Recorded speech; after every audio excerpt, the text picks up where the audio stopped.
जय श्री राम। कैसे हैं आप? ईश्वर से यही प्रार्थना है आप हमेशा खुश रहें, तंदुरुस्त रहें और बड़ों का आशीर्वाद खूब सारा आपको मिलता रहे। अपने आप से प्यार करें। जब हम अपने आप से प्यार करते हैं ना, तो सामने वाला भी हमें प्यार करता है और हम प्यार बाँट भी सकते हैं। आप सोच रहे होंगे हमेशा मैं यही बात क्यों बोलती हूँ? ये एक बहुत अच्छी बात है, क्योंकि जो हम चीज़ लगातार बोलते हैं वही हमारी ज़िंदगी के अंदर हमारी ज़िंदगी का एक हिस्सा बन जाता है। आज मैं आपको बताने के लिए आई हूँ तुलसी। तुलसी जो इतनी महत्वपूर्ण है, और इस समय तो तुलसी का सेवन करना हमारे लिए बहुत अच्छा है। तुलसी जो है ना, औषधि का काम भी करती है और तुलसी हमारे घर के वास्तु को भी ठीक करती है। तुलसी हमारे जीवन के अंदर खुशियाँ लेकर के आती है। अगर इनकी तुलसी की सेवा करने से हमारे जीवन के अंदर सुख समृद्धि भरपूर होनी शुरू हो जाती है, धन आना शुरू हो जाता है, जीवन की जो भी विपदाएं होती हैं वो ख़त्म हो जाती हैं। तुलसी की सेवा बहुत बहुत महत्व रखती है।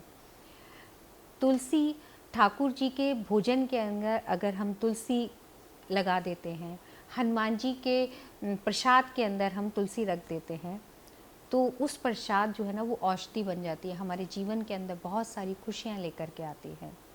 और साथ ही तुलसी के पास में अगर हम कुछ ऐसा करते हैं, कुछ ऐसी चीज़ रख देते हैं, तो हमारे जीवन के अंदर बहुत चमत्कार आ जाता है। तुलसी खाने के अंदर, और तुलसी अगर हम वैसे भी लेते हैं, सेवन भी करते हैं, तो हमारा कफ वो भी ख़त्म हो जाता है। आइए अब बात करते हैं कि तुलसी के पौधे के पास में हम कौन सा पौधा लगाएं ताकि हमारे जीवन के अंदर बहुत सारी खुशियाँ आनी शुरू हो जाए।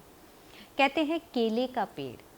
केले का पेड़ जो है वो घर के अंदर नहीं लगाना चाहिए, मगर अगर तुलसी के साथ में केले का पेड़ लगा देते हैं तो हमारे घर के अंदर तुलसी और विष्णु जी का वास हो जाता है।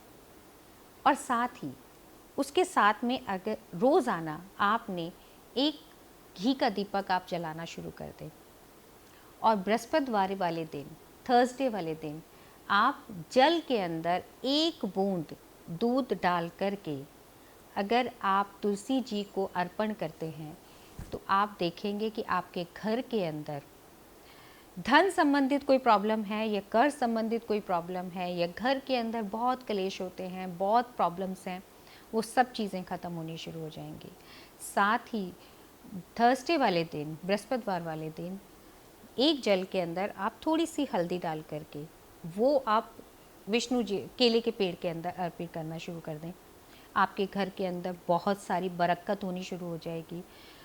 श्री हरि का आपके घर के अंदर वास होना, लक्ष्मी जी का आगमन आपके जीवन के अंदर होना शुरू हो जाएगा। अगर तुलसी के अंदर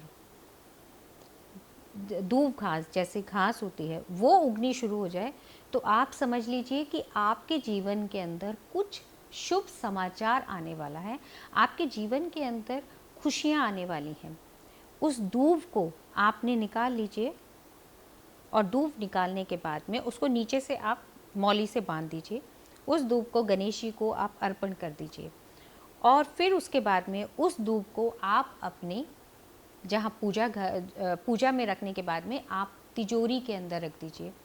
साथ में लाल कपड़ा उसके साथ में लगा दीजिए, मौली तो है ही, लाल कपड़ा भी रख दीजिए। आप देखेंगे तिजोरी के अंदर आप धन का आगमन होना शुरू हो जाएगा। ये 2-3 चीज़ें होती हैं, और तुलसी की सेवा करना बहुत शुभ होता है। घर के अंदर नहीं, घर के आंगन के अंदर लगाई जाती है। तुलसी को आप ना उसी में लगाइए, पौधे के अंदर लगाइए, ज़मीन में ना लगा कर के इसको पौधे के अंदर आप लगाइए, इनकी सेवा करें। और साथ ही हमेशा ध्यान रखिएगा कि तुलसी जी के ऊपर आप चुन्नी ज़रूर चढ़ाएं, चुन्नी ज़रूर पहना करके रखें। अगर चुन्नी नहीं है तो मौली होती है जो हम हाथ में बांधते हैं, चारों तरफ बांध करके रखें। तुलसी हमारे जीवन के अंदर बहुत महत्वपूर्ण रोल है उनका। जहाँ पर तुलसी होती है वहाँ पर हरि का, राम का, विष्णु जी का वास होता है। आज के लिए बस इतना ही। खुश रहिए, तंदुरुस्त रहिए, और बड़ों का आशीर्वाद आपको हमेशा ढेर सारा मिलता रहे। बच्चों को ध्यान रखिए, बच्चों को बहुत सारा प्यार। जय श्री राम।